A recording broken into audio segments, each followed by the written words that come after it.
Good morning. It is Linda Stacy of Living Blueprints, and actually I should say good day whenever you happen to be watching this. I'm going to be doing right now the Reset Challenge recap, kind of going over observations that I had and kind of reviewing again what the whole thing was about. Again, Linda Stacy, Living Blueprints, whether you're on Facebook or YouTube, I would love it if you would like the video, if you find it valuable. Other people then it can help other people find the same content, and also subscribing on YouTube is fantastic. So this reset challenge was about three things primarily. One was getting outside, another one was doing some kind of preview of the day, and the other one was about getting dressed and ready before the day, officially starts, before your scheduled commitments were going. And as far as getting outside, I said, I wanted to get outside for at least 20 minutes. So for me, meaning, walking up the road one direction for 10 minutes and then literally turning around. And this was more about the other benefits of being outside. And I was reading recently about Einstein and one of his Darwin. Both of them took great advantage of walks. Darwin is said to have walked 3 times 45 minutes a day, and not so much for the exercise as it was to help to calm down certain parts of their brain, whether they knew this was happening or not. They were more creative, basically, in their efforts, in their work, if they had this time where their brain could kind of relax and calm down. But there are so many benefits to being outside, and I will say there was a bit of resistance for me, especially in the beginning. Got through the 10 days, did all 10 days, and have continued into this week. And I think that I would like to continue this for the duration, as long as I can. I don't know what will happen. Should we go back to a situation where I'm commuting into the city? There was a morning walk involved, but completely different when you're kind of rushed and in the city and you've got, 30 pounds of weight on your backpack and all. Totally different type of experience. So for me, I feel like it was settled me. I feel like my nervous system kind of, had a bit of an adjustment from being outside. Cleared my mind. I mentioned before, I seem to have a lot of negative self-talk in the morning. A lot of human beings have a lot of negative self-talk, whether or not we kind of recognize it or not. So this really kind of calmed that down. And some days, just, breathing the fresh air just had a different type of effect than others. So overall, I think it's a great way to start the day, even with the resistance that I felt. And the getting up has gotten easier as the days continue. And I'm actually waking up naturally some minutes before the alarm actually goes off. So that's a little thing. And, I've done these experiments before where I do not continue part of it because it just did not work for me or my system.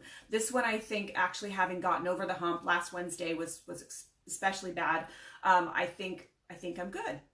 And then the other one was about previewing. And, if you think of, sometimes we also say prepaving. So if you think of a road that's paved, it's just going to make your ride smoother. It doesn't mean that you won't hit traffic or there couldn't be other barriers. You can have a breakdown, but it's just about kind of readying the things that you can ready, not acknowledging that we don't have control over everything. So this is just getting some things on paper in terms of your commitments for the day, usually doing it either the night before or the morning of before you open your computer and get started. Puts you in less of a reactive mode, more of a kind of in the seat of control, again, to the extent that control is actually a thing. Overall, for me, it has a huge calming effect. I'm less anxious. I'm just a better human being as I approach things. I'm just not in this reactive mode. I find it very, very empowering. And of course, I'll continue to do it. And I've done it to varying degrees for the last, 6 to 7, 8 years. But just, the more I do it, the better off I am. So again, I use the planner pad tool. This is an actual, I will link to it again, but this is what I use, planner pad. I write things down. It allows me to brainstorm and do other things inside of it. It's one I've been using for several years, and I've recommended it to a lot of people, but I don't have any huge, use whatever calendar system works for you. And I also had attached through the course of this, just that page where you can write things off in chunks as you're pre-paving, and I can attach that again. And some people have found that very, very useful for just getting a snapshot and putting containers around parts of your day. I think sometimes things just feel so loose, and sometimes just having some the categories can really help our brains calm down and focus, because that's what a lot of this is about too. The more focused, the more directed, all about just being more satisfied and having a sense of freedom within our commitments, within the day-to-day. The last one was about getting dressed and ready before the day starts. And I had even recommended, putting on shoes with laces, which I did. And this is a recommendation that I had read in a book called The Fly Lady, or maybe Sync Reflections, I think is the name of the book, The Fly Lady. Anyway, she talked about wearing shoes with laces, and it's a funny thing, but try it. I mean, the way you move around the house is different. You just feel more ready. If you are asked to run an errand, or if you have to run out real quick, there's no hesitation. There's no hesitation to run to the mailbox.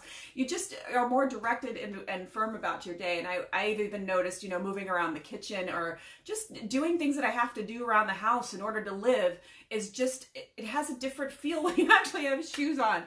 And I think that taking off your shoes at the end of the day is just such a beautiful, wonderful contrast. It's like the true appreciation of having that freedom of, kind of a sign that the day's tasks are over.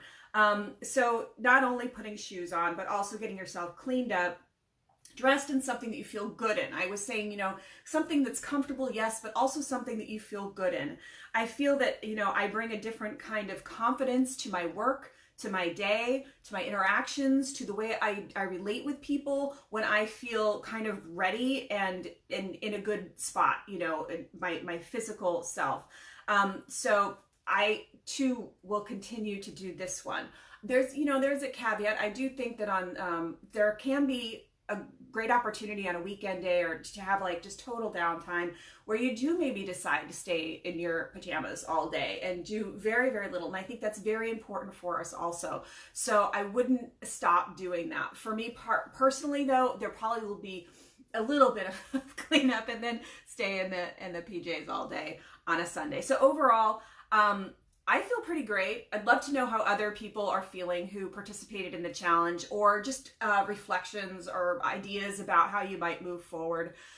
In the afternoons, I have found that I still a little bit of focus. I think that I'm just someone who would prefer to stop working at 2:30 in the afternoon, but I'm finding that I'm less inclined to want to fill that void with food or something like that. So that has been huge for me. I mean, last week, I swear I didn't have any moments where I was just, wanting to escape in food. I still sometimes really want to have a drink at the end of the day, which I think is totally fine. But I found if I can hit the elliptical, I have the same effect. I'm having a better effect on my body, and then I'm not wanting the drink at the end. Again, no problems with, I enjoy a cocktail, I enjoy wine, but that's been an interesting observation. I also have felt through the course of the last 10 days more committed to various goals that I have for myself over the next 3 to 4 months. So that's kind of a really cool effect that I don't think I was going to find. So I've been doing more brainstorming around that and just feel like I have more brain space to do that brainstorming. So overall, again, it's been cool. I'd love to hear how it's going for other people.